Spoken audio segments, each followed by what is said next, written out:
I'm a member of the U.S. Coalition to Free Professor Jian Sai Baba, and I'm really encouraged to see folks coming out today to stand against NRC and CAA. I think these are real outrages, these real fascist policies to systematically disenfranchise Muslims. But it's also important to see, as many of you no doubt know, these are continuations of systematic policies of disenfranchisement of the Muslim community in India.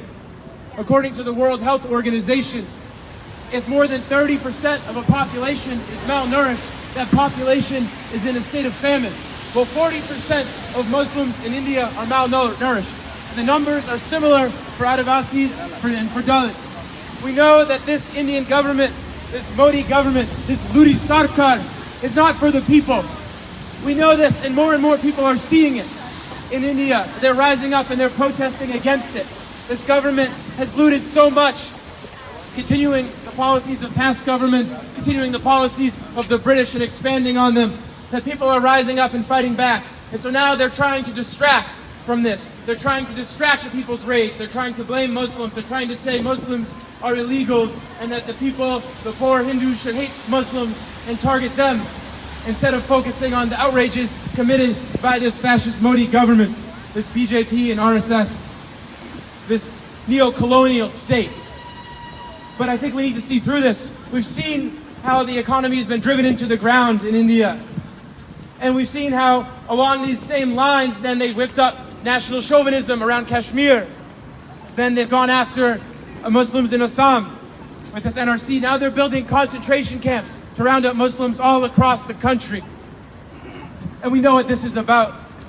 M.S. Goldwacher was very clear in his book, We or Our Nationhood Defined, which is still taught to this day in the RSS's schools. He was very clear that the RSS wanted to do to Muslims in India what the Nazis did to Jews all over Europe. That's right. And that's what they're trying to carry out now.